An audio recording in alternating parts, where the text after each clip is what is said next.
देखे कि नहीं देखे? छोटी सी बात है, ज्यादा बड़ी बात नहीं, हमेशा छोटी ही बात रहती है है ना?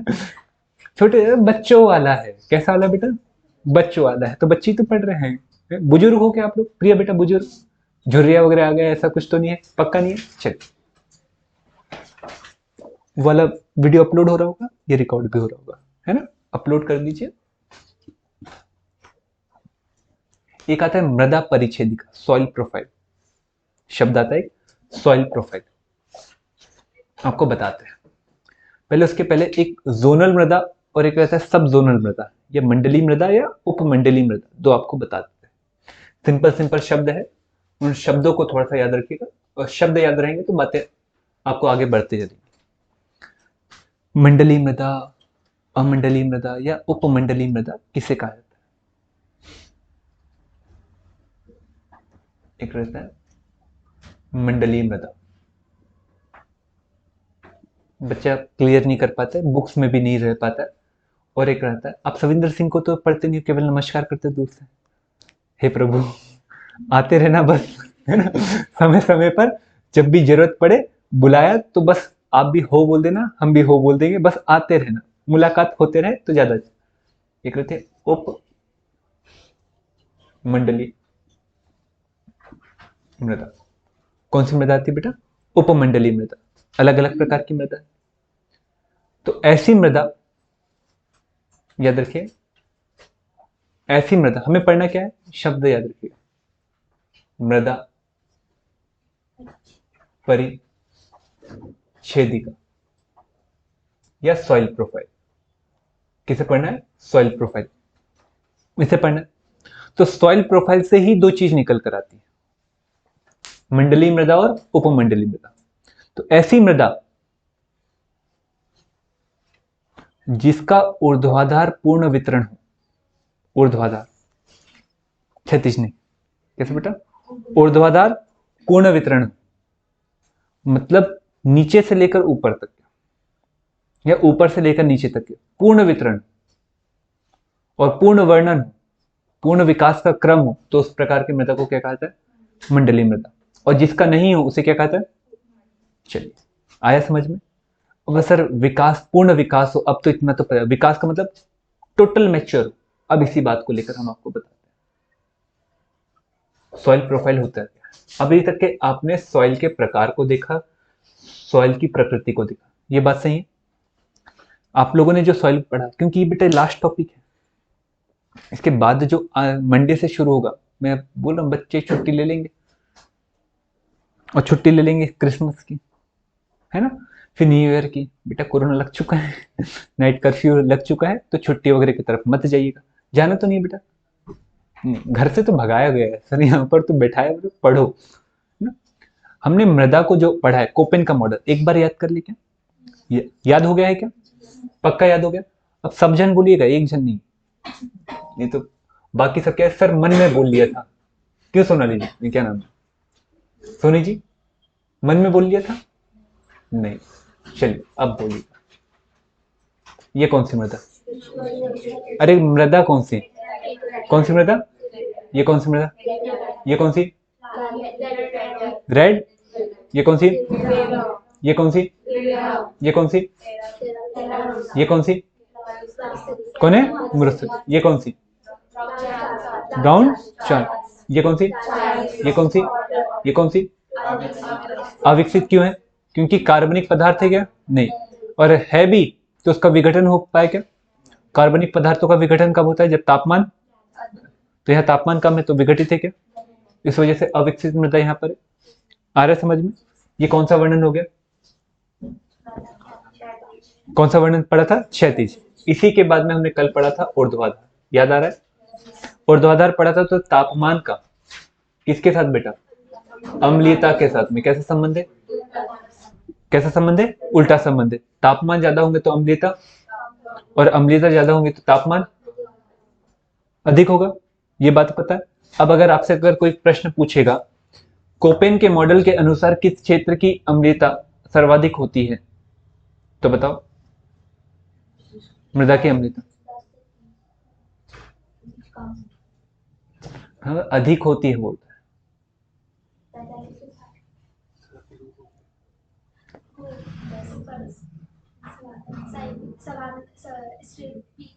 कौन सा? ये की है साइबेरियन, पक्का कि लॉरेंशियल? लॉरेंशियल और साइबेरियन आ रहा है कि नहीं समझ में? नहीं आ रहा, घर जाकर ना जाप करना वो बोलना आ समझ में, आ समझ में। इतने तापमान कम है तो विघटन क्या है? कम है। पर विघटन होने के लिए तापमान की जरूरी है कि नहीं जरूरी है? जरूरी है ना, पक्का जरूरी है। चलिए कोई बात नहीं। अब यहाँ पर इस प्रकार से पढ़ा था और इस प्रकार से पढ़ा था, ये भी आपको दिमाग में अगर याद हो तो। 4 मेथड अब आपको हमने बता दी। लेटराइट, पॉडलाइजेशन और एक हाइड्रोमॉर्फिक बताया। अब उसी के बाद में अब आपको सॉइल प्रोफाइलिंग बताते हैं। मृदा का ऊर्ध्वाधर वितरण को मृदा परिच्छेदिका कहते हैं। क्या कहा जाता है? मृदा के ऊर्ध्वाधर वितरण को अगर हम इससे पढ़ते हैं तो मृदा के ऊर्ध्वाधर वितरण को मृदा परिच्छेदिका कहते हैं। क्या कहते हैं बेटा? मृदा परिच्छेदिका कहते हैं, जिसे हम मृदा की विशेषता के अनुसार क्षैतिज रूप में अलग अलग नामों से विभाजित कर देते हैं।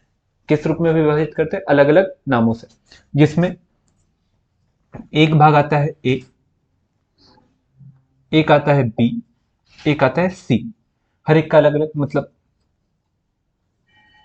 ये ए हो गया, ये बी हो गया, ये सी हो गया और ये पूरा सी ही मान के चलते। ठीक है, यह मान के चलते हैं। इसी में ध्यान से एक बार टुकड़ों टुकड़ों में समझ लो तो मृदा के ऊर्ध्वाधर वितरण को क्या कहा जाता है? मृदा परिच्छेदिका। ऊपर से नीचे मतलब जमीन में, उसे क्या कहता है? मृदा परिच्छेदिका। जब मृदा परिच्छेदिका का पूर्ण विकास हो जाता है तो उस प्रकार की मृदा को क्या कहता है? मंडलीय मृदा। और पूर्ण विकास नहीं हो पाता तो अमंडलीय मृदा। अब आया समझ में? इसी में जब हम मृदा को विभिन्न रूपों में, एक मृदा परिच्छेदिका में मृदा को विभिन्न रूपों में क्षैतिज रूप में विभाजित करते हैं तो उस क्षैतिज रूप में विभाजित करने वाले क्षेत्र को कहते हैं संस्तर। क्या कहा जाता है बेटा? संस्तर। मतलब ये ए जो है ये ए संस्तर है, डिसकंटिन्यूटी है, ये डिसकंटिन्यूटी है, ये डिसकंटिन्यूटी, तो ये क्या है बेटा? संस्तर। ये क्षैतिज रूप को क्या कहा गया? संस्तर कहा गया। मतलब ए संस्तर, बी संस्तर, सी संस्तर, इसकी क्वालिटी अलग, इसकी क्वालिटी अलग, इसकी क्वालिटी अलग। आया समझ में? कोई दिक्कत है? इस संस्तरों को पुनः अलग अलग विशेषताओं के आधार पर, इन संस्तरों को पुनः अलग अलग विशेषताओं के आधार पर उप रूपों में विभाजित कर दिया था। जैसे A00, A0, A1 इस रूप में विभाजित कर दिया था। वैसे ही B1, B2, B3, C1 ये क्या कहलाते हैं बेटा? उप संस्तर।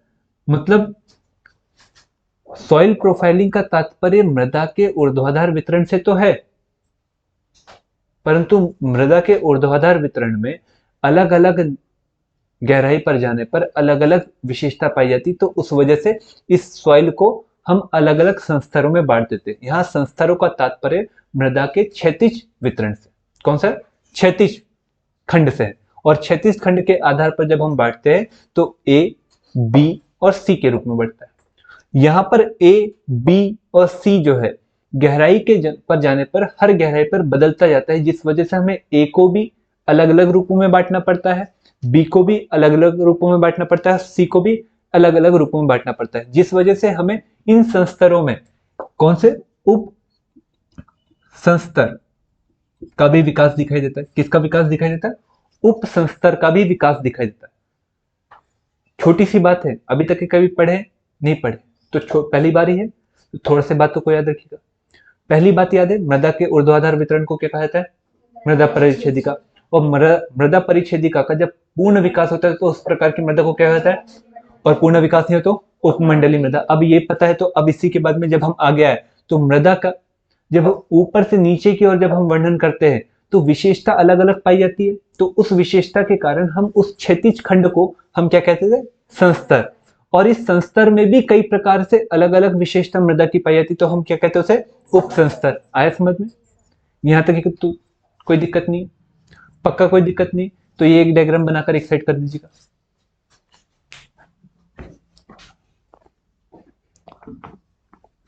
ये टुकड़ों में वैसे है, एक ही डायग्राम में हम बना सकते हैं, पर खिचड़ी मच जाएगी, इस वजह से आपको बोल रहे कि नहीं, आप लोग थोड़ा सा दूसरा डायग्राम रखिएगा।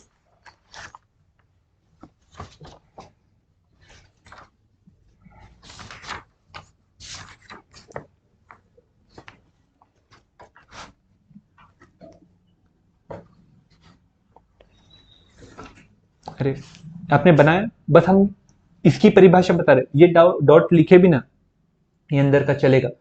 बस ये याद रखिए उपसंस्तर संस्तर किसे कहा जाता है, ये पता चल गया कि नहीं? चला, अब इसी को मिटाएं।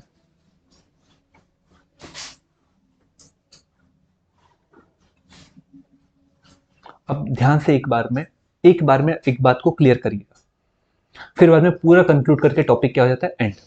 फिर एक और बार पूरा कंक्लूड करके टॉपिक को एंड कर देंगे और फिर लिखवा देंगे। तो ध्यान से, छोटी सी बात है उसको समझिएगा। होता क्या है इसको बात बताते हैं। जब हम मृदा के हम ऊपर से नीचे की ओर पढ़ते हैं ऊर्ध्वाधर रूप में, तो उसे मृदा प्रोफाइलिंग कहते हैं। और मृदा प्रोफाइलिंग को जब हम पढ़ते हैं तो मृदा प्रोफाइलिंग को पढ़ने के दौरान हमें यह दिखाई देता है कि मृदा में ऊपर से नीचे की ओर जाने पर कई प्रकार की अलग अलग विशेषता मृदा में दिखाई देती है। इस वजह से उस मृदा को हम अलग अलग भाग को संस्तर कह देते हैं। और इन संस्तरों में भी हमें अलग अलग प्रकार की विशेषता दिखाई देती है, जिस वजह से हम इन संस्तरों को भी उप संस्तर में क्या कर जाते हैं, विभाजित कर देते हैं। जब हम इन्हें उप संस्तरों में विभाजित करते हैं तो हमें अलग अलग प्रकार के उप संस्तर अलग अलग विशेषता वाले दिखाई देते हैं। इन सब विशेषताओं का जो विकास है मृदा का, हमें ऊपर से नीचे की ओर और नीचे से ऊपर की ओर दिखाई देता है। इसमें सबसे नीचे जो होता है वह चट्टान होती है। कौन होती है? चट्टान होती है, जिसे हम सी संस्तर के अंतर्गत रखते हैं। कौन से संस्तर के अंतर्गत रखते हैं? जहां पर चट्टान, अभी आपको बताया चट्टान से ही मृदा का निर्माण होता है। सबसे पहला लेक्चर याद आ रहा है? याद आ रहा है? चट्टान के अपक्षयन और अपर्दन के माध्यम से किसका निर्माण हो रहा है? मिट्टी का निर्माण होता है। तो सबसे पहले चट्टान। अब ये चट्टान विकसित संस्तर है कि अविकसित? अविकसित संस्तर। तो ये एक अविकसित संस्तर के अंतर्गत आता है। यहां से हम ऊपर की ओर चट्टानों का क्या दिखाई देता है? हमें विकास दिखाई देता है। परंतु पोषक तत्वों का आपको भी पता है, पोषक तत्वों का यदि हम देखेंगे, पोषक तत्व प्लस क्षारीय तत्व प्लस ह्यूमस का ऊपर से नीचे की ओर क्या दिखाई देता है? निच्छालन दिखाई देता है। क्या दिखाई देता है? निच्छालन। अब मैं पलायन बोल सकूंगा कि निच्छालन बोलूंगा? निच्छालन क्लियर है? ठीक है। ऊपरी भाग में जब हम आते हैं,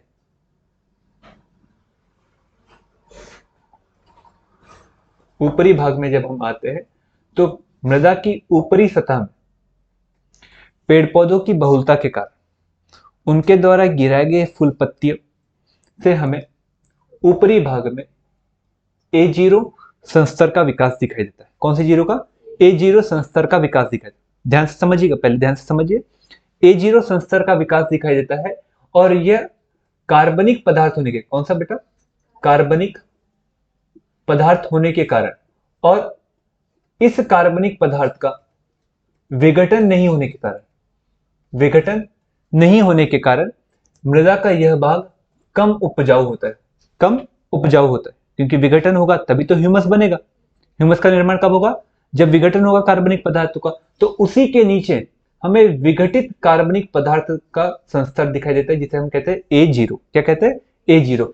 तो ये A0 जो है कार्बनिक, कौन सा बेटा? विघटित कार्बनिक पदार्थ का भाग होता है और इस भाग का उपजाऊपन A0 की तुलना में अधिक होता है। इसी के नीचे A1, A2 और A3 संस्तर पाए जाते हैं। इसी के नीचे कौन से पाए जाते हैं? A1, A2, A3 संस्तर पाए जाते हैं, जिसमें A1 और A3 उसी के नीचे B1 और B3। याद रखिएगा, अब मैं क्या बोल रहा हूं यहां पर? A1, A2, A3, ध्यान से समझ रहे? B1, B2, B3 और C तो क्या है? चट्टान। तो यह विकसित है क्या? अविकसित। तो जब हमें यह दिखाई देता है तो ऊपर से ह्यूमस निच्छालन के माध्यम से नीचे आएगा। अरे आएगा कि नहीं? तो यहां पर जो पदार्थ है, यहां पर जो पदार्थ है, दोनों की विशेषता एक जैसी रहेगी? थोड़ी थोड़ी अरे रहती है कि नहीं? रहती है। तो ये क्षेत्र A0 और A1 की विशेषताओं में, A3 और B1 की विशेषताओं में सिमिलरिटी पाई जाने के कारण, क्योंकि ये दोनों मिली हुई परत है, ये दोनों भी मिली हुई परत है, तो इन दो संस्तरों को हम संक्रमणकालीन संस्तर कहते हैं। कौन से संस्तर कहते हैं? संक्रमणकालीन। ये ट्रांजिशन संस्तर कहा जाता है। कौन सा? ट्रांजिशन संस्तर कहा जाता है। तो इसे थोड़ा सा याद रखिए। अभी हम कुछ पढ़े नहीं है, हम संस्तर को क्या क्या नाम और दे रहे हैं, हम उसके विषय में पढ़ रहे हैं, फिर उनकी क्वालिटी के बारे में पढ़ लेंगे। तो अभी थोड़ा बहुत समझ में आ रहा है जितना हमने बोले है। तो ये भी कौन सा हो गया बेटा? संक्रमण कालीन संस्तर, इसे याद रखिए। अब इसी के बाद में आपको भी पता है, आपको इस बात का अच्छे से ज्ञान है कि पोषक तत्वों का ऊपर से नीचे की ओर पलायन होता है, जिसे हम कहते हैं निच्छालन की प्रक्रिया। जब ऊपर से नीचे की ओर पलायन होगा तो पोषक तत्व नीचे की ओर आएंगे, और जब नीचे की ओर आएंगे तो आपको लगेगा हमेशा, जैसे एक क्वेश्चन है, मैं हमेशा क्वेश्चन में पढ़ाना पर ज्यादा जोर देता हूं कि किस प्रकार से एक क्वेश्चन बन सकता है, कि एक ऑब्जेक्टिव विशेष क्या रहता है, ज्योग्राफी के ऑब्जेक्टिव को क्रैक करना थोड़ा सा कठिन रहता है। सॉइल प्रोफाइलिंग के ऊपर क्या प्रश्न बनाए हैं वो हम बताते हैं। जैसे इसके पहले हमने मृदा का ऊर्ध्वाधर वितरण पढ़ा था, एक ऊर्ध्वाधर वितरण, इसके पहले पर्वतीय ऊंचाई पर जाने पर, है ना? तो वहां से जो प्रश्न बना था यहां पर भी आपसे पूछता है। आपके दिमाग में एक शब्द हमेशा घुसा पड़ा हुआ है कि ऊपर से नीचे की ओर जाने पर पोषक तत्व जो है ऊपर से नीचे की ओर जाते हैं, किसके माध्यम से? निच्छालन की प्रक्रिया के माध्यम से आते हैं। इसका मतलब यह हुआ कि यहाँ पोषक तत्व ज्यादा रहेंगे, उसके बाद यहाँ कम, उसके बाद यहाँ कम, उसके बाद यहाँ कम, यहाँ कम, यहाँ कम, फिर से नीचे सबसे कम। अरे यही होगा। तो मतलब ऊपर से नीचे की ओर जाने पर पोषक तत्वों की मात्रा क्या हो रही है? कम हो आ रही है। ये आपको पता है, और यूपीएससी ने यही प्रश्न पूछ लिया कि ऊपर से नीचे की ओर जाने पर निच्छालन की प्रक्रिया के माध्यम से पोषक तत्व नीचे की ओर जाते हैं, जिसमें संस्तर ए बी सी में पोषक तत्वों की मात्रा में लगातार कमी आती रहती है। अब आपसे प्रश्न पूछा, आपने जवाब दिए सही, ये आंसर भी है सही। दूसरा प्रश्न उसने कठिन बनाकर पूछा कि ए संस्तर के उप संस्तर में ऊपर से नीचे की ओर जाने पर पोषक तत्वों में कमी आती है, बी संस्तर के उप संस्तर, अब मैं बोल रहा हूं तो समझ में आ रहा है, बी संस्तर के उप संस्तर कौन हो गए? B1, B2 और B3 में ऊपर से नीचे आने पर क्या रहे? पोषक तत्वों में क्या रही है? कमी आ रही है। तो इसका मतलब यह हुआ कि ऊपर से नीचे की ओर जाने पर पोषक तत्वों में कमी आ रही है। ये उसने पूछा, मैंने ये आंसर नहीं बोला, ये उसने पूछा, ये आंसर है गलत। ऐसा क्यों है? क्योंकि अब आपको हम बताते हैं, ऊपर से नीचे की ओर आने पर पोषक तत्वों का केवल और केवल स्थानांतरण नहीं होता है, बल्कि ठहराव भी होता है। स्थानांतरण भी नहीं होता है, बल्कि क्या होता है? ठहराव भी होता है। और ठहराव के कारण हमें संक्रमणकालीन संस्तरों की जो विशेषता है और ठहराव वाले संस्तरों की जो विशेषता है, उसमें विशेषताओं में भी अंतर दिखाई देता है, रंग में भी अंतर दिखाई देता है, और पोषक तत्वों के साथ में उर्वरकता में भी क्या दिखाई देता है? अंतर दिखाई देता है। तो ये बात जब मैंने आपको बताने की कोशिश करी तो थोड़ा बहुत तो दिमाग में अभी पहली बार में गया होगा, दूसरी बार में और जाएगा। तो जब हम ऊपर से नीचे की ओर आते हैं तो सबसे ऊपरी में, जिसे हम A0 संस्तर कहते हैं, कार्बनिक पदार्थों के विघटन नहीं होने के कारण उस संस्तर का हमें उर्वरकता सबसे कम दिखाई देती, परंतु उसी के नीचे जो संस्तर होता है A00, कार्बनिक पदार्थों के विघटन के कारण इस संस्तर की उर्वरकता बाकी अन्य संस्तरों की तुलना में सर्वाधिक होती है। परंतु इसी के नीचे आने पर A1 में A1 में A00 की विशेषता सम्मिलित रूप से दिखाई देने के कारण हम A1 को हम संक्रमणकालीन संस्तर कहते। कौन से संस्तर कहते? संक्रमणकालीन संस्तर कहते। इसके नीचे आने पर पोषक तत्वों का ठहराव होने के कारण, किस तत्वों का? पोषक तत्वों का ठहराव होने के कारण, और A2 B2 में भी पोषक तत्वों का क्या होने के कारण? ठहराव होने के कारण हमें A2 और B2 में हमें पोषक तत्वों की मात्रा A3, A1, B1 और B3 की तुलना में क्या दिखाई देती है? अधिक दिखाई देती है। अब आप कंफ्यूज हो गए? अरे हुए कि नहीं कंफ्यूज? अब आपको पता नहीं ये कौन सा ठहराव वाला है, ये भी कौन सा है? ठहराव वाला है। तो यहां रुकेंगे पोषक तत्व, और इन दोनों में क्या होंगे? इन दोनों में क्या होंगे? ट्रांजिट होंगे। तो यहां पर ट्रांजिट हो रहे हैं तो यहां रुक रहे क्या? तो पोषक तत्वों की मात्रा क्या है? कम। यहां पर भी क्या रहा है? ट्रांजिट हो रहे हैं तो पोषक तत्वों की मात्रा क्या है? कम। और यहां पर ठहर रहा है, यहां पर भी ठहर रहा है, तो पोषक तत्वों की मात्रा क्या है? अधिक। इसकी तुलना में यहां पर पोषक तत्व अधिक, इसकी तुलना में यहां पर पोषक तत्व अधिक। अब मुझे बताओ, मैंने कारण भी बताया, ठहराव के कारण जब रुकेंगे तो पोषक तत्वों की मात्रा में क्या रहेगी। अब मुझे बताओ, संस्तर में ऊपर से नीचे की ओर जाने पर पोषक तत्वों की मात्रा में कमी आती है। ये क्वेश्चन का आंसर सही है कि नहीं? ये वाक्य सही है कि गलत है? गलत है ना, क्योंकि जब हम संस्तर में उप संस्तरों में आते हैं तो कुछ संक्रमणकालीन संस्तर दिखाई देते हैं जिसमें पोषक तत्वों का स्थानांतरण होता है, और कुछ मध्य संस्तर दिखाई देते हैं जिसमें ठहराव होता है। और जिन संस्तरों में ठहराव होता है उसकी पोषक तत्व उर्वरकता, और जिसमें स्थानांतरण होता है पोषक तत्व कम। आया समझ में? आपने बताया, मैंने कुछ बताया क्या? नहीं बताया। अब आगे बढ़े, इसी बात को एक और बार ले। आया है कि नहीं एक बार में समझ में? ऊपर से गया थोड़ा थोड़ा ऊपर से गया, बाकी कुछ नहीं। ये संस्तर समझ में आया? पहले हमने टुकड़ों टुकड़ों में पूरी बात को पढ़ी, अब हम सभी बात को एक साथ में लेकर चलते हैं। आप केवल डायग्राम ध्यान में रखिएगा, और जब डायग्राम ध्यान में रखेंगे तो बातें आपको समझ में आती चलेगी। ठीक है? फिर एक और बार बोलूंगा तो एक और बार समझा दूंगा, पर ध्यान से एक बार समझ लीजिएगा। हम मृदा परिच्छेदिका को पढ़ रहे हैं, सॉइल प्रोफाइल को पढ़ रहे हैं। जब हम सॉइल प्रोफाइल को पढ़ते तो सॉइल प्रोफाइल का तात्पर्य मृदा का ऊर्ध्वाधर वितरण। मृदा का ऊर्ध्वाधर वितरण में जब हम किसी मृदा का ऊर्ध्वाधर संपूर्ण विकास देखते हैं तो उसे हम मंडलीय मृदा के अंतर्गत लाते हैं, और जब हम ऊर्ध्वाधर संपूर्ण विकास नहीं देखते तब हम कहते हैं उपमंडलीय मृदा। मंडलीय मृदा का जब अध्ययन किया जाता है तो सॉइल प्रोफाइलिंग का अध्ययन करना जरूरी है। जब हम सॉइल प्रोफाइलिंग का अध्ययन करते हैं तो मृदा के ऊपर से नीचे की ओर आने पर, धरातल में ऊपर से नीचे की ओर आने पर हमें मृदा की अलग अलग विशेषता दिखाई देती है, और अलग अलग विशेषता दिखाई देने के कारण हमें यह दिखाई देता है कि हम उन्हें अलग अलग नाम देते हैं। इस वजह से हम उन्हें ए, बी और सी नाम देते हैं। तो इन ए, बी, सी जो क्षैतिज रूपों में है इन्हें हम कहते हैं संस्तर।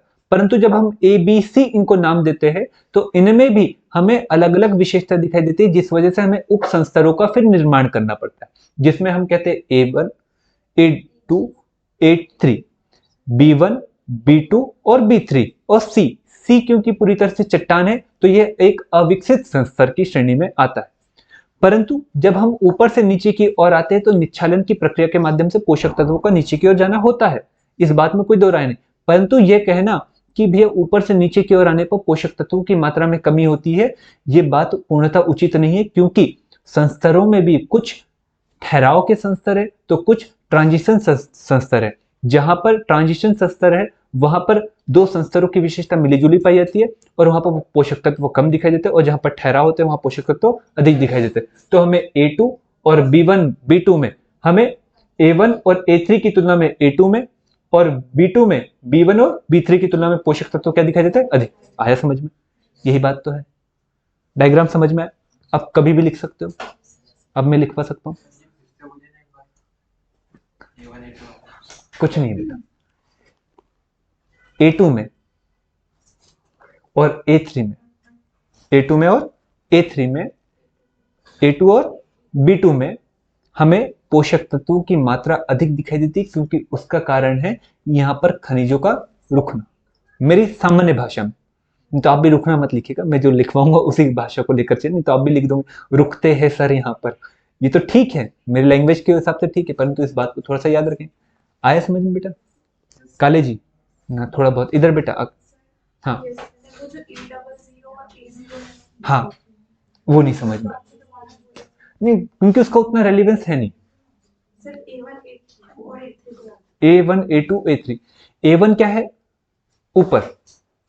हम इसको अलग अलग नाम भी दे सकते हैं, प्रोफाइल में ये चेंज भी हो सकता है। मैं मेरे हिसाब से पढ़ाता हूँ। तो यहाँ पर A1 A0 और A00 जो है, A0 जो आपने पेड़ पौधे दिखे उसकी पत्तियां गिरती हैं तो वो भी तो एक परत हुई। उसके बाद में आप पत्ती को हटाओगे तो फिर एक काली परत बनती है, वो भी तो एक परत हुई। फिर आपको मिट्टी दिखती होंगी, वो है A1। वो क्या है? A1। तो ये ऊपर की दो परत को भी तो रखना पड़ेगा। तो ऊपर की वो जो पत्तियां रहती है वो उपजाऊ होती है क्या? और उसके नीचे जो कार्बनिक पदार्थ जो विघटित है वो उपजाऊ होता है, तो वो A00 जो सबसे उपजाऊ पोर्शन होता है। आया समझ में बेटा? कोई दिक्कत? और कोई दिक्कत? बाकी कोई दिक्कत इधर? सातपुत्र जी पक्का? तनु क्लियर है? तो लिख सकते हैं कि नहीं लिख सकते?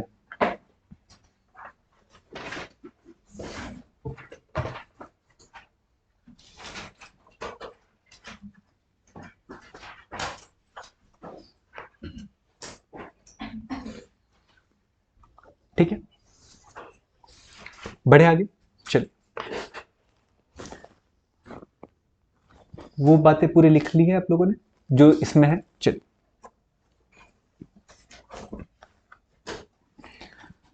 सतह से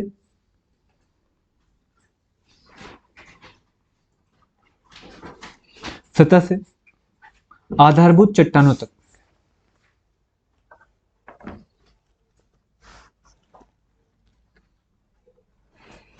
सतह से आधारभूत चट्टानों तक,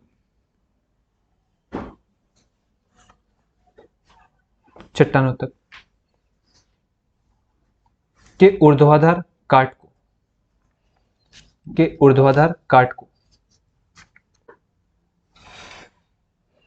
मृदा परिच्छेदिका, मृदा परिच्छेदिका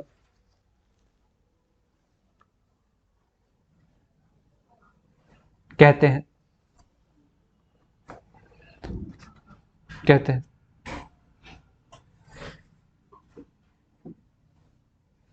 किसी भी मृदा की, किसी भी मृदा की परिच्छेदिका में, किसी भी मृदा की परिच्छेदिका में क्या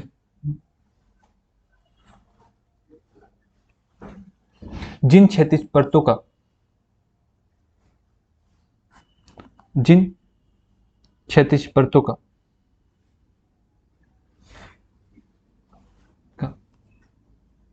विकास होता है, जिन क्षैतिज परतों का विकास होता है उन्हें मृदा का संस्तर कहते हैं। मृदा का संस्तर कहते हैं। मृदा का संस्तर कहते हैं। आगे लिखिए। संस्तर की विशेषता के आधार पर, संस्तर की विशेषता के आधार पर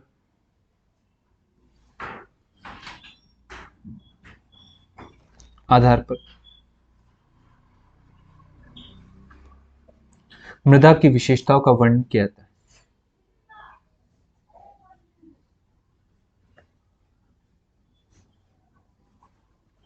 आधार पर किया जाता है। सबसे ऊपरी अर्थात जैविक संस्तर में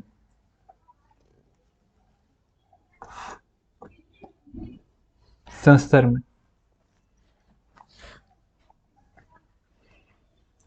कार्बनिक पदार्थ की मात्रा अधिक होती है, जबकि इसके नीचे ए संस्तर में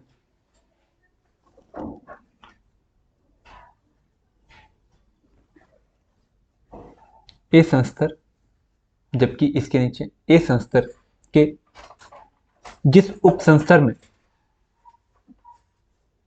जिस उपसंस्तर में ह्यूमस की मात्रा अधिक होती है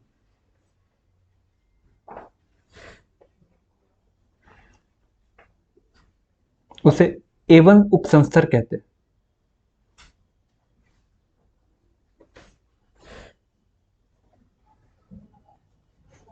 उपसंस्तर कहते हैं। तो वहीं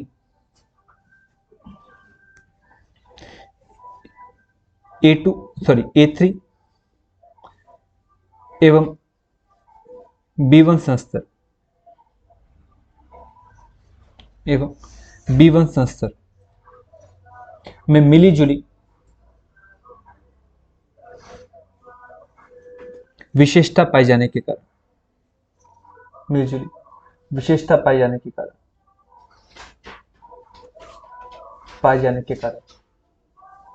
इन्हें संक्रमण कालीन संस्तर भी कहा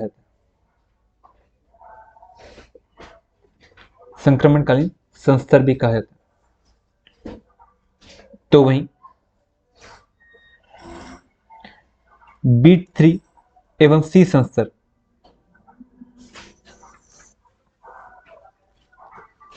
B3 तथा C संस्तर में चट्टानों के साथ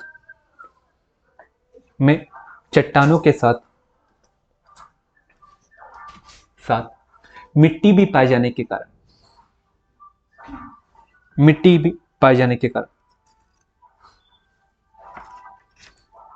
कारण इसे अविकसित उपसंस्तर की संज्ञा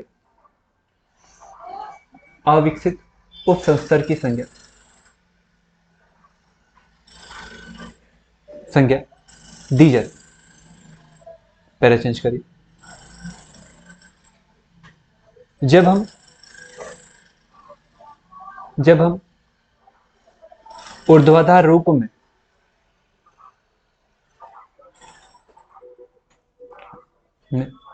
ऊपर से नीचे की ओर आते हैं,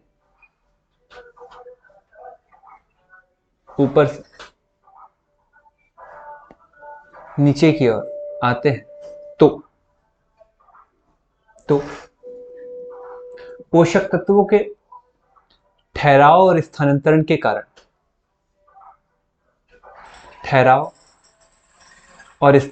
कारण हमें विभिन्न उपसंस्तरों की उत्पादकता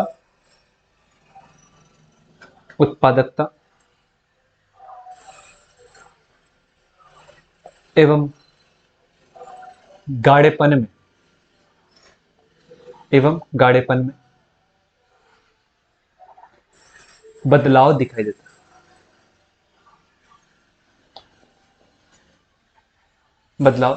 है। जैसे A1 एवं A3 में ठहराव की प्रक्रिया दिखाई देती है,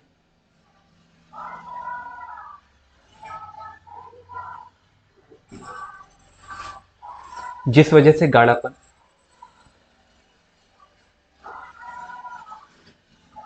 A2 की तुलना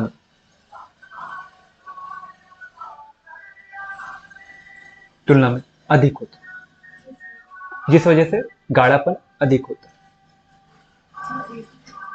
है। अधिक होता है। ठीक है। इस प्रकार से हम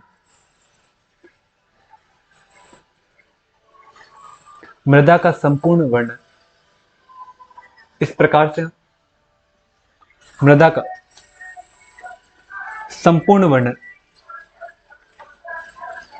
कर सकते हैं, किंतु मृदा परिच्छेदिका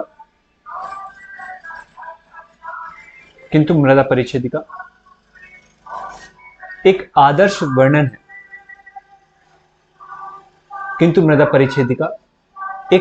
वर्णन है। इसलिए वास्तविक अध्ययन करने हेतु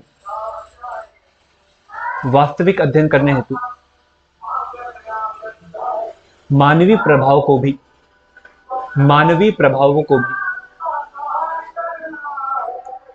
सम्मिलित किया जाना चाहिए।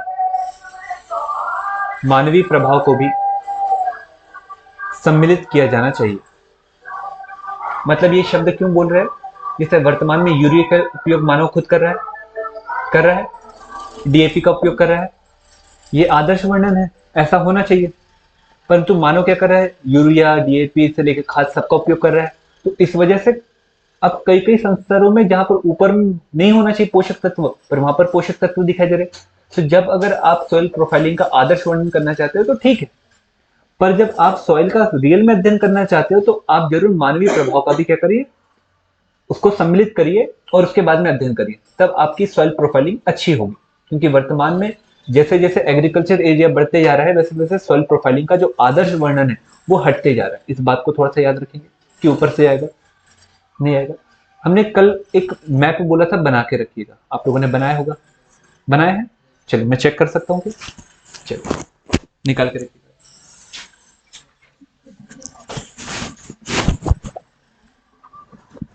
बनाया है?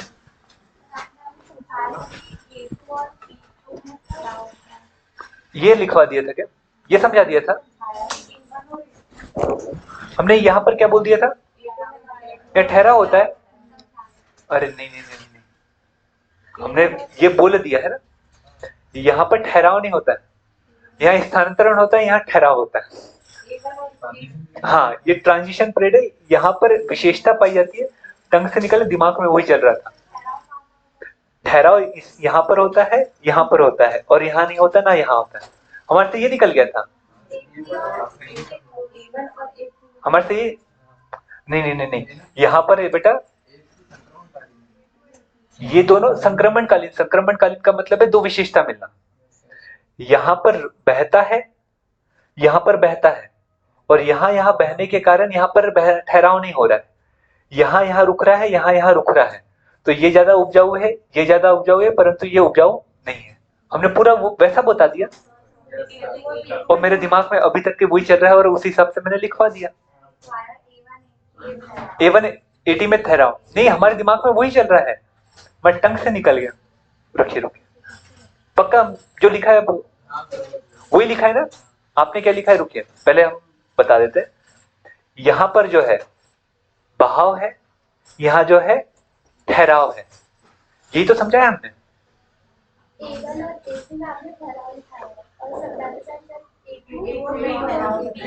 अरे नहीं नहीं, जो लिखवाया है ना वो सही है, वही सही है।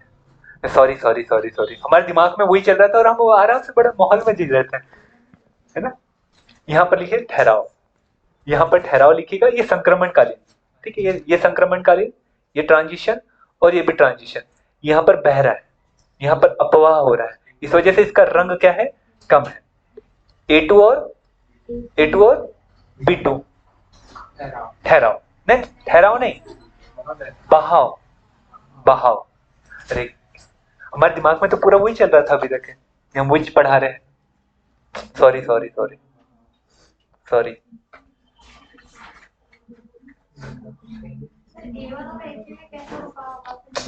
रुखाव का मतलब यहाँ पर दोनों रुक रहे हैं, यहाँ से ट्रांजिशन हो रहा है। अब रुकेगा कैसा?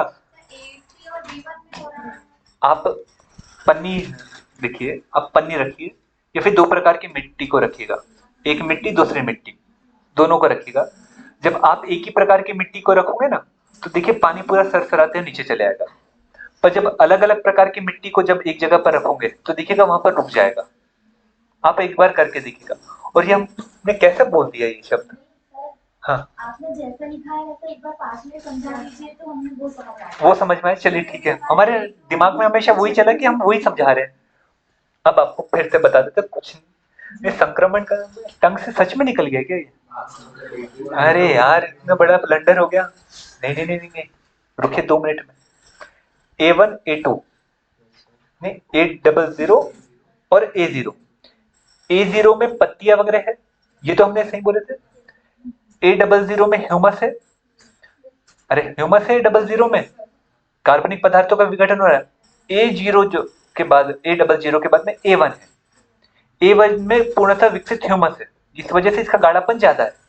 इसके बाद में जब हम नीचे की ओर आते हैं तो A2 है, यहाँ पर एक जैसी मिट्टी होने के कारण पोषक तत्वों का नीचे की ओर सीधे स्थानांतरण होता है, जिस वजह से यहाँ पर रुकता नहीं है, बल्कि कहाँ चला जाता है?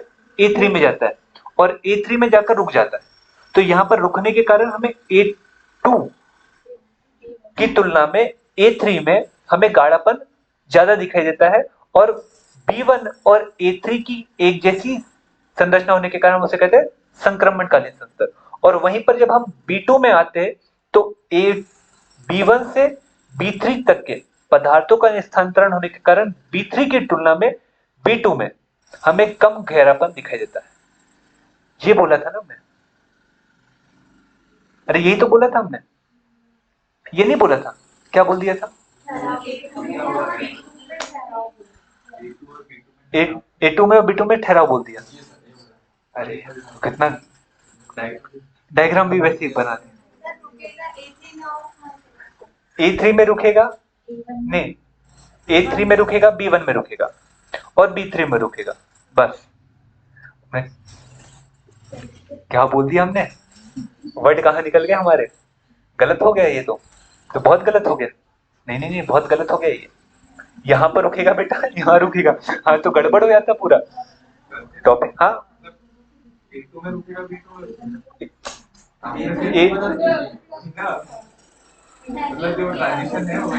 रुकिए रुकिए रुकिए, A2 में नहीं रुकेगा, B2 में नहीं रुकेगा, A3 और B1 में रुकेगा, जिस वजह से इसका गाढ़ापन इसकी तुलना में ज्यादा रहेगा।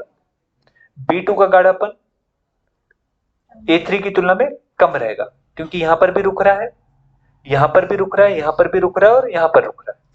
तो ये दोनों क्या है, कम गाढ़ापन, और इसका दोनों का गाढ़ापन क्या है, तो इसकी उर्वरकता क्या है, ज्यादा, इसकी उर्वरकता क्या है, कम। फिर इसकी उर्वरकता क्या है, इसकी उर्वरकता क्या है, ज्यादा, और इसकी उर्वरकता क्या है, कम।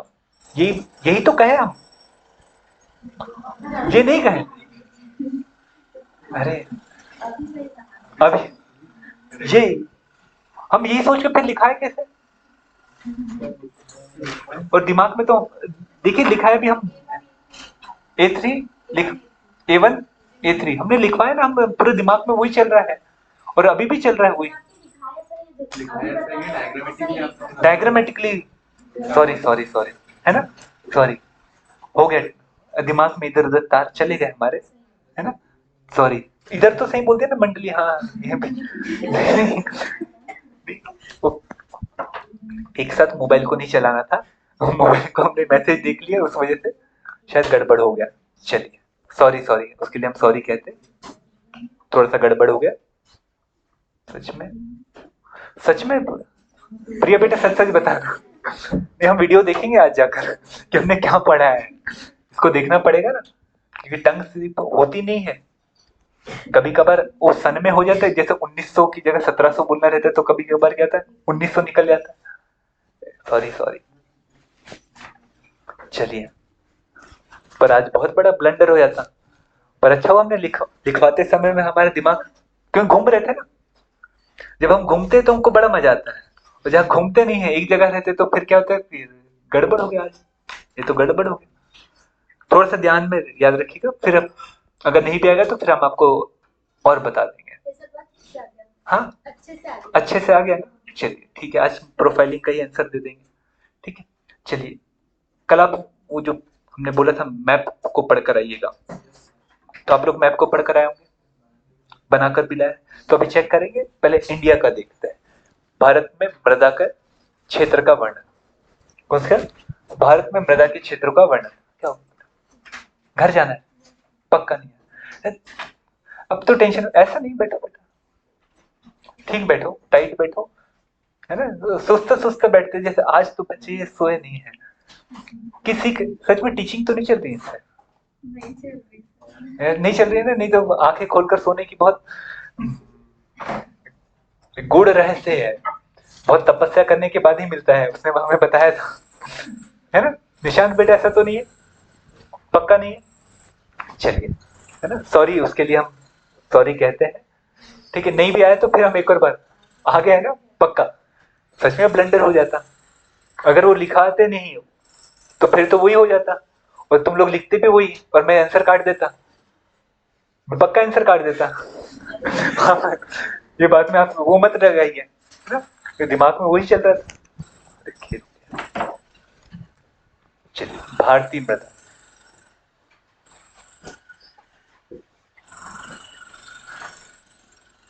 मोबाइल को एक साइड रखते, इसी को देखा था हमने, है ना?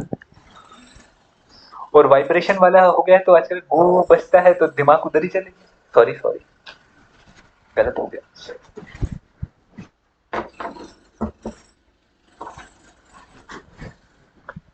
चलिए, मृदा एक संस्था है हमारी, उसका नाम है ICAR, Indian council of agriculture research. ठीक है, अमेरिका की भी कई सारी संस्था है, और अमेरिका ने पूरे विश्व को किस प्रकार की मृदा होती है उसके विषय में उसने बताया था। अलग अलग प्रकार की मृदा होती है, तो उसने बताया। तो आप जैसे सविंदर सिंह को पढ़ोगे तो आपको विश्व मृदा, ये बंद हो जाए थोड़ा सा बोल, अब क्या बोलेंगे, उनका भी काम है, नहीं तो रोजी रोटी नहीं मिलेगी। तो जब हम अमेरिका के मॉडल को पढ़ते हैं तो अमेरिका के मॉडल से हमें विश्व की मृदा का मॉडल समझ में आता है, जो हमने कोपेन के मॉडल के रूप में आपको कल बताने की कोशिश करी थी, है ना? जब हमने वो बताने की कोशिश तो वहां से पूरा हो गया था, और जब वो बेटा आवाज, जब वो सब हो गया था तो उसी के बाद में अब भारत की मृदा का वर्णन पूछता है। और जब भारत की मृदा का वर्णन पूछता है तो भारत की मृदा के वर्णन को हम पढ़ते हैं ICAR के अनुसार। इसके पहले हमने कोपेन के मॉडल को लेते हुए जो मेथड अमेरिका के मॉडल ने बताई थी, हमने उसका यूज करते हुए हमने बताया कि लेटराइजेशन के माध्यम से, हाइड्रोमॉर्फिकेशन के माध्यम से, कैल्सिफिकेशन के माध्यम से, और एक हमने बताया था आपको पॉडलाइजेशन के माध्यम से मृदा का विकास होता है। ये आपको हमने मेथड बता दी। अब इसी के बाद में जब मध्य प्रदेश और भारत की बात आती है तो हम भारत को थोड़ा सा बना लेते हैं। तो भारत को बनाने के बाद में हमें मृदा का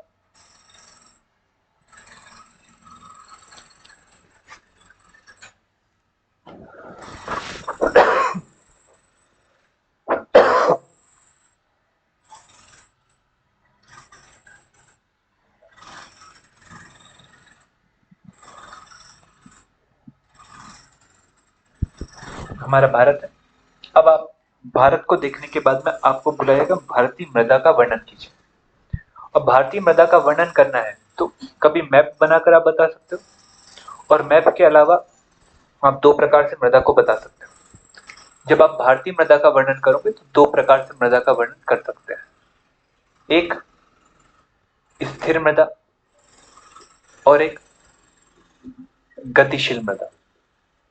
गतिशील मृदा मतलब जो ट्रांजिट होते रहती, लगातार बहते रहती है। स्थिर मृदा में अगर हम आकर देखेंगे तो स्थिर मृदा में आपको दो प्रकार की मृदा दिखाई देगी, और जब दो प्रकार की मृदा दिखाई देगी तो उसमें जो पहली मृदा है उसे हम कहते हैं बेटा जलोढ़ मृदा। कौन सी मृदा कहते हैं? जलोढ़ मृदा। सबसे पहले कौन सी मृदा आती है? जलोढ़ मृदा। और जलोढ़ मृदा के बाद में आता है बेटा, एक आती है मरुस्थली मृदा। कौन सी मृदा आती है? मरुस्थली मृदा।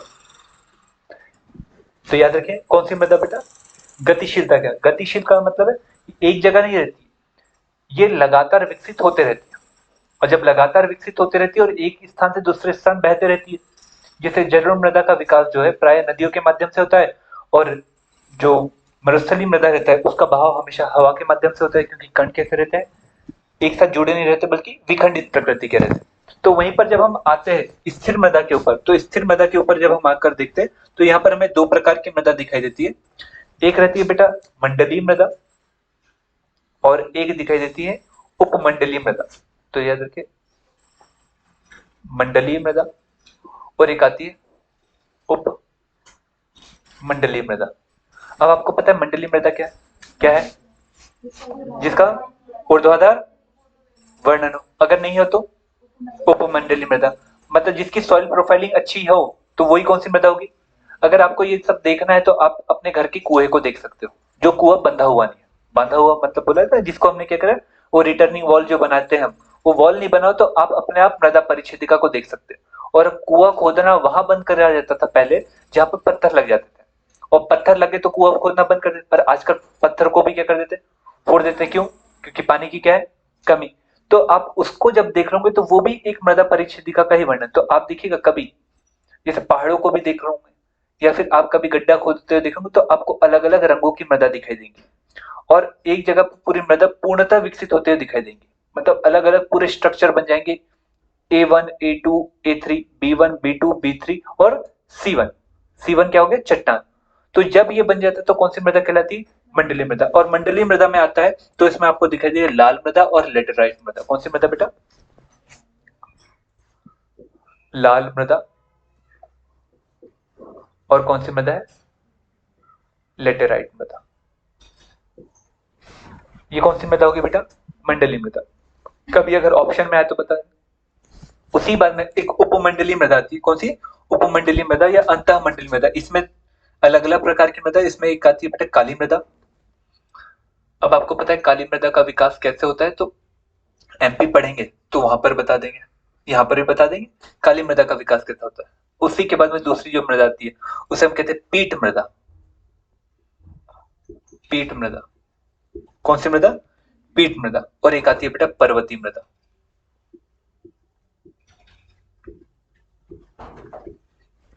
कौन सी मृदा आती है? पर्वतीय मृदा। तो मतलब जब हम आईसीआर का जब हम फॉर्मूला पढ़ते तो उसने भारत में मृदा को इस रूपों में बांट के रखा है।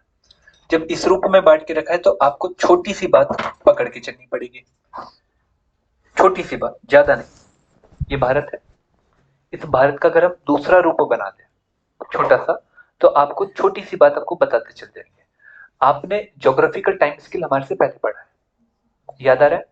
उसके अंदर की विशेषता भी हल्की सी देखी थी कि नहीं देखा था? हमने बोला था। और कोई बुक पढ़ते हो क्या? नहीं देखते हो, दर्शन हो रहे हैं, पढ़े क्या? उसको छोड़ ही दिया है, वो छोड़ ही देते हैं, कोई बात नहीं। आपको ये जो क्षेत्र है ये वाला, अब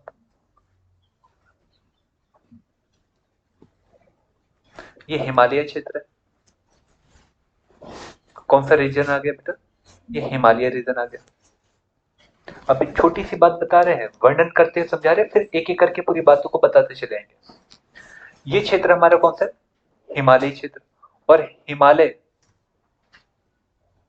क्षेत्र होने के कारण इस जगह पर हमें पर्वतीय मृदा का विकास दिखाई देगा। कौन सी मृदा का विकास दिखाई देगा?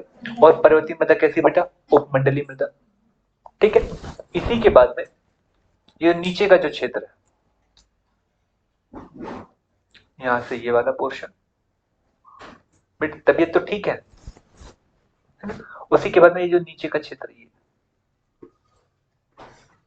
यहाँ पर आपको गंगा नदी का दिखाई देगा, यहाँ पर आपको सिंधु नदी का। ये कौन सा है? सिंधु नदी का। ये मैदानी क्षेत्र हो गया। और ये भी कौन सा क्षेत्र हो गया? मैदानी क्षेत्र। अरे हाँ कि नहीं? आप सही मतलब पकड़ पा रहे हो कि नहीं हम जो बोल रहे हैं बातों को?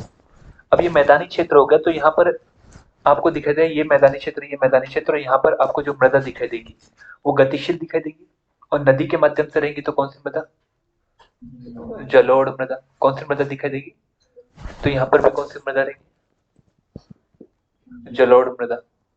कैसी मृदा रहेगी? जलोढ़ मृदा। इसी के बाद में यहाँ पर आपको एक पर्वत श्रृंखला दिखाई देती है। कौन सी पर्वत श्रृंखला है बेटा? अरावली पर्वत श्रृंखला। जब ये अरावली पर्वत श्रृंखला है तो इस अरावली पर्वत श्रृंखला के कारण आपको पर्वत का एक पूर्वी भाग और एक कौन सा हो गया? पश्चिमी भाग। तो पश्चिमी भाग कहीं ना कहीं अरावली पर्वत के कारण वर्षा से थोड़ा सा छोटा हुआ रहता है कि नहीं रहता है? तो इस वजह से ये जो क्षेत्र है ड्राई एरिया है। तो यहाँ पर एक मरुस्थल है जिसे हम कहते हैं थार मरुस्थल। कौन सा मरुस्थल कहते हैं? थार मरुस्थल। तो यहाँ पर कौन सी मृदा पाएगी? मरु स्थलीय मृदा पाएगी। और ये मरुस्थलीय मृदा का विकास होने का कारण क्या है बेटा? इस क्षेत्र का विकास होने का कारण क्या है? वर्षा का कम होना। और वर्षा का कम होने के कारण क्या हो रहा है बेटा? मरुस्थलीय मृदा। परंतु इसके अलावा इसके पूर्व के क्षेत्र में और मृदा का विकास दिखाई दे रहा है। तो इस मृदा का विकास होने का कारण क्या है? हाँ बेटा, इस मृदा के विकास होने का कारण क्या है? क्योंकि यहाँ पर मृदा का दुरुपयोग होना कारण क्या है? मृदा तो इधर ही बन रही थी। कौन सी मृदा? मरुस्थली। परंतु पूर्व में भी बन रही है। पूर्व में क्यों बन रही है? क्योंकि मृदा का दुरुपयोग किया जा रहा है, अधिक मात्रा में क्षारीय तत्वों का प्रयोग किया जा रहा है, और क्षारीय तत्वों से मृदा कैसी बनती चल रही है? लवणी बनती जा रही है आगे, और जिस वजह से पूरी मृदा कैसी होगी? सॉल्टी होगी। उसकी सैलिनिटी बढ़ती चलेगी, और सैलिनिटी बढ़ने के कारण मृदा कैसी होगी? पूरी क्षारीय होगी। और बढ़ते जा रही है, बढ़ते जा रही है, बढ़ते जा रही है। इसी के बाद में जब हम देखेंगे ये जो क्षेत्र है,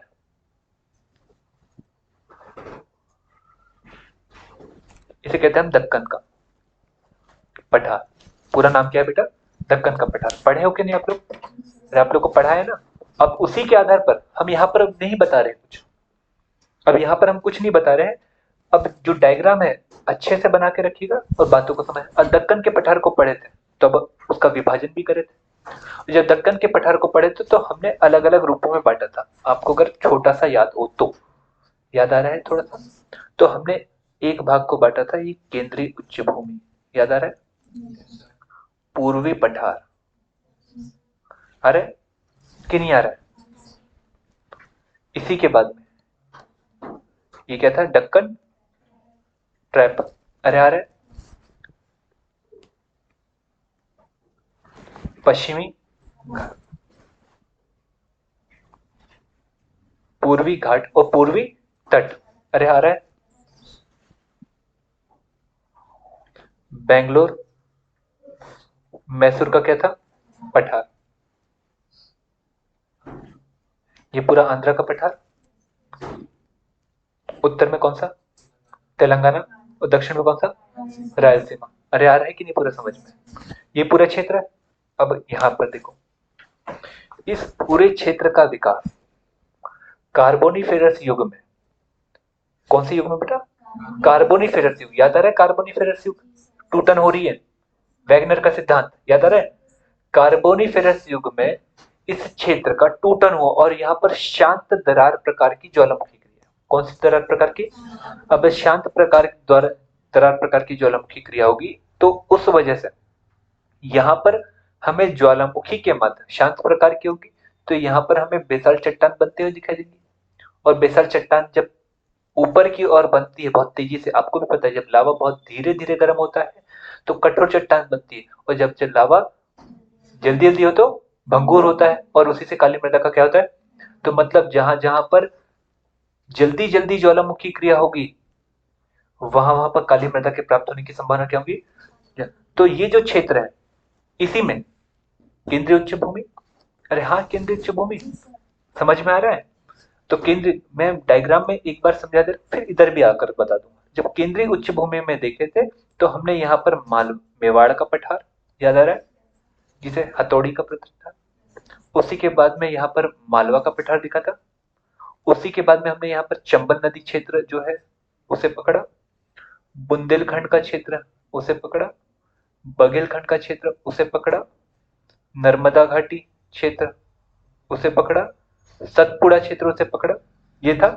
और इस प्रकार से हमने पूरा वर्णन करा था, याद आ रहा है मैपिंग में? इसी के बाद में हम दक्कन ट्रैप में आए थे। तो भैया ट्रियासिक का, ट्रियासिक याद आ रहा है? ट्रियासिक, जुरासिक, क्रिटेशियस, आ रहा है समझ में? आ रहा है? उस समय में फिर से शांत दरार प्रकार की ज्वालामुखी क्रिया हुई और विशेषकर इस दक्कन ट्रैप, दक्कन के पठार के पश्चिमी क्षेत्र में हुई, और उस कारण से हमें इस क्षेत्र में काली मृदा का प्रसार दिखाई देता। कौन सी मृदा का? काली मृदा का। तो काली मृदा का प्रसार इस जगह पर है। और काली मृदा कैसी है बेटा?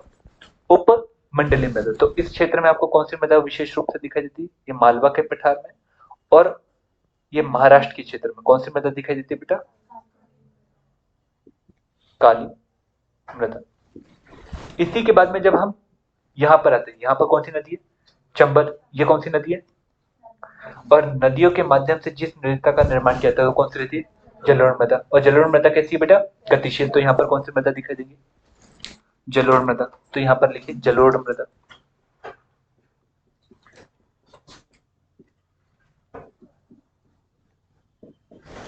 ठीक है। अब जब ये जलोढ़ मृदा है तो आपको जलोढ़ मृदा समझ में? जलोढ़ मृदा कैसी है?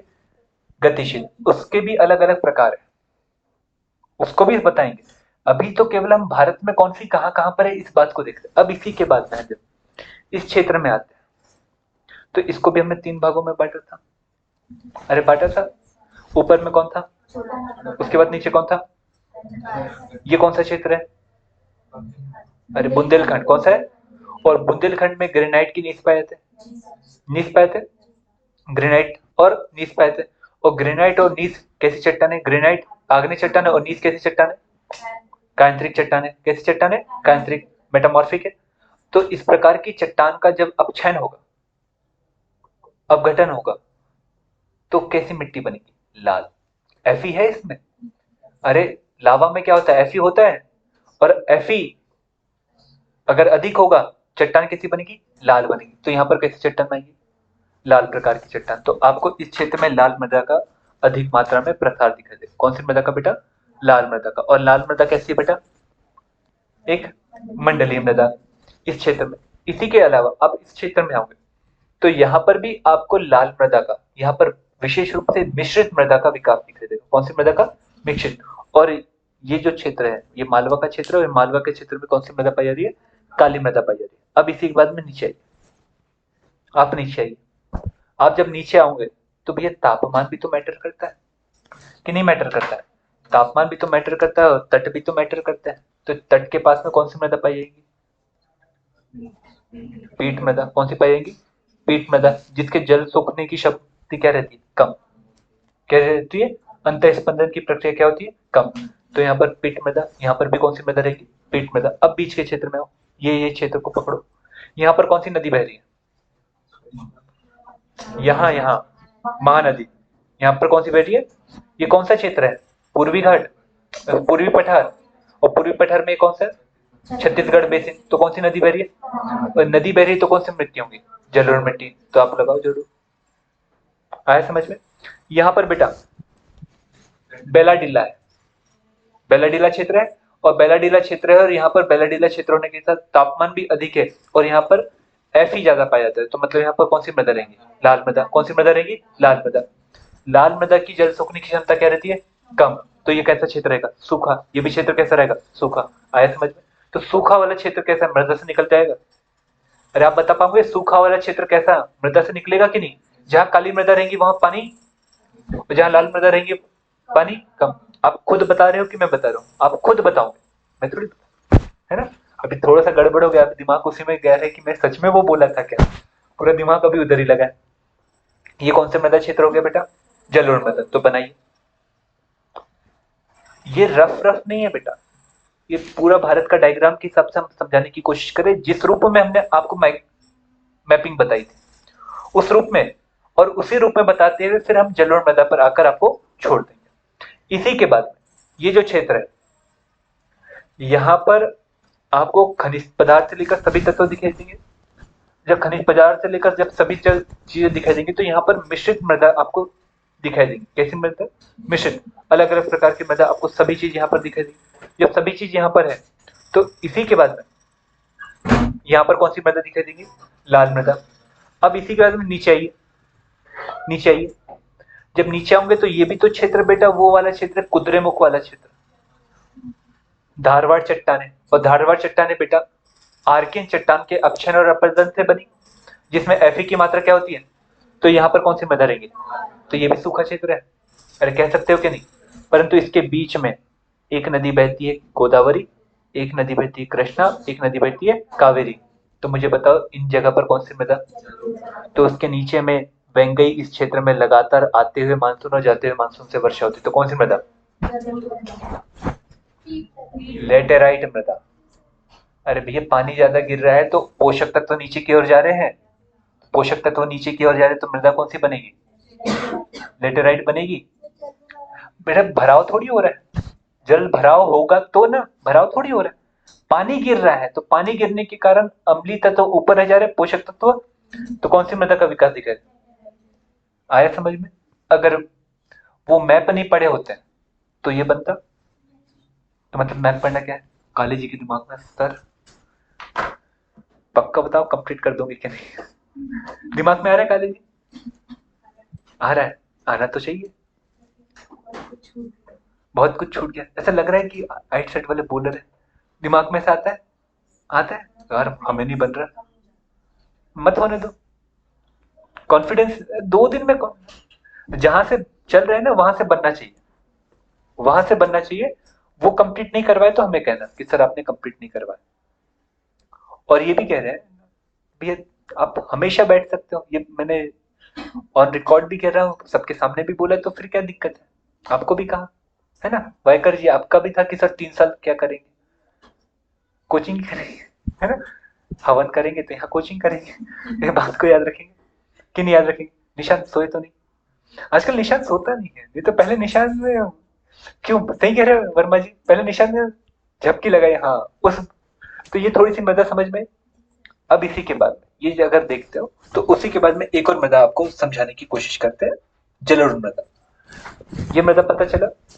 अरे पता चला कि नहीं कौन कहां पर बैठी है? सच में पता चला? चल,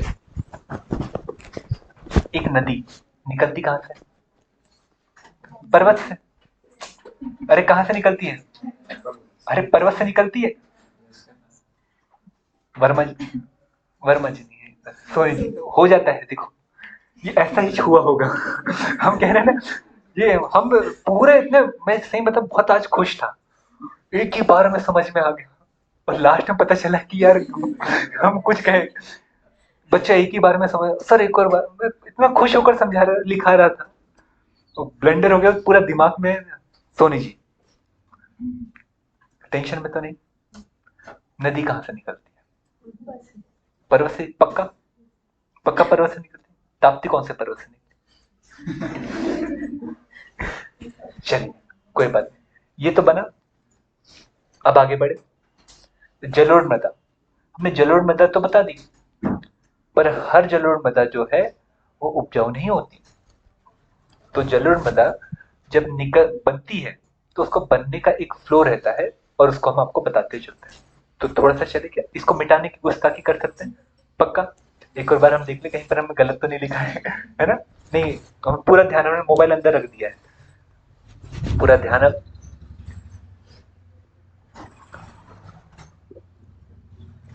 एक असिस्टेंट को ऐसा रखना पड़ेगा जो मोबाइल को उधर देखे और उधर ही फोन वगैरह सब मैसेज वगैरह देखकर उनको मैसेज कर दे।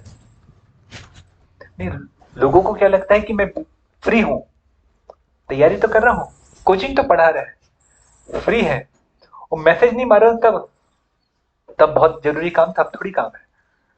तो ऐसा कहकर इसलिए फिर हम मैसेज देखने लग गए, नहीं तो आजकल बहुत वो लग जाते थे कि आप मैसेज नहीं देखते हो। तो जब आप मृदा को देखते हो, कौन सी मृदा को बेटा? नदी ऐसी आती है, और ये है बेटा आपका समुद्र, ये क्या है आपका? समुद्र। और ये कौन सी मृदा है बेटा? जलोढ़ मृदा। मैं पूरी बात लिखवा दूंगा, आप इस बात से बेफिक्र रहिएगा, बस मैप को, वो मैप दिमाग में आ गया है ना? भारत में मृदा का वर्णन तो आप मैप देखकर बता सकते हो? पक्का? कम से कम मैप में ऐसा लिख तो सकते हो, हाँ हाँ ये। चलिए, जब आप जलोढ़ मृदा को देखते हो तो जलोढ़ मृदा में आपको अलग अलग प्रकार की मृदा दिखाई देती, ऊंचाई से लेकर निचाई तक के। तो जब आप ऊंचाई से निचाई तक के जब आते हो, ये ऊंचाई हो गई, ये निचाई हो गई, ये एक क्षेत्र हो गया, ये एक क्षेत्र हो गया, और ये एक क्षेत्र हो गया। ठीक है, ये अलग अलग पोर्शन हो गया। ये पर्वत का शिखर क्षेत्र हो गया, ये ढाल क्षेत्र है, ये ढाल क्षेत्र है, ये मैदानी, ये मैदानी क्षेत्र, मैदानी क्षेत्र के बाद में ये तट से दूर, और ये तट के पास। शब्द याद रखेंगे कि नहीं याद रखेंगे? पक्का? चलिए, इसी के बाद जब आप अलग अलग प्रकार की मृदा को देखोगे तो जलोढ़ मृदा में भी अलग अलग रूप है, जिसमें सबसे पहला जो रूप आता है उसे कहते हैं भावर। क्या कहता है? भावर मृदा। कौन सी मृदा आती है बेटा? भावर। भावर के बाद में एक आती है बेटा तराई, एक आती है बांगर, और लास्ट आती है बेटा खादर, और एक आती है डेल्टा। जब आप मृदा को आते हुए जब देखते हो, बनते हुए देखते हो, तो अलग अलग मृदा है। आपसे कभी प्रश्न पूछेगा, प्रश्न, ये डायग्राम बनवाने का उद्देश्य क्या था कि जैसे अभी तक के जितने डायग्राम हमने बनाए ज्योग्राफी में, उन सब में एक क्वेश्चन है, वो है एक ऑब्जेक्टिव। लिखने वाले हमेशा सॉल्व हो जाएंगे, पर जैसे ऑब्जेक्टिव में आऊंगे तो वहीं पर दिक्कतों का सामना करना पड़ेगा। तो भावर, तराई, बांगर, खादर, ये नदी के निकलने के साथ में समुद्र तट में मिलने तक की नदी में बनने वाली जलोढ़ मृदा का क्रम है। तो क्रम कभी पूछेगा तो आप याद रखेंगे क्या है, भावर, तराई, बांगर, खादर, उसके बाद आती है पीठ। सबसे लास्ट में कौन सी आती है, पीठ। तो आप ये याद रखेंगे कि कल याद हो जाएगा। कल हम लास्ट में है एकदम मृदा के, और उसके बाद में हमें उद्योग को पढ़ना है, और उसके बाद में आप दोनों को ज्योग्राफी समझ में आएगी।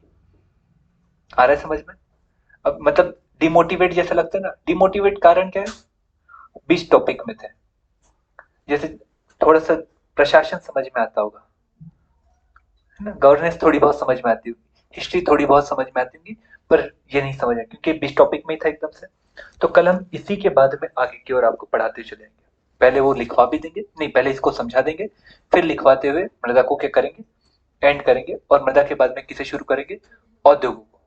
अब उद्योग कहाँ पर आते हैं तो वो भी आपको क्लियर हो जाएगा। बस आप मैप लेकर आइएगा, है ना, वीजा लेकर आइएगा, वीजा, है ना, मैप है कि वीजा, वीजा, वीजा लेकर आइएगा। कुछ भी हो जाए हमारे पास, पढ़ो ना पढ़ो वीजा तो होना चाहिए, है ना। वीजा क्या होता है, अरे मैप होता है वीजा बराबर से यहाँ पे जरूरी होता है ऐसा। हाँ, ये ये तट से दूर है, इसे कहते हैं बांगर नदी। बांगर, जब तट के पास की जो मृदा रहती लगातार पानी के साथ में सम्मिलित होने के कारण उसमें जल शोषण की संख्या कम होती है, पर तट से दूर वाली क्या होती है, सूख जाती है, और सूखने के बाद में जो मृदा बनती है उसे कहते हैं बांगर मृदा, है ना, बांगर मृदा। अभी भी नहीं चल रहा है।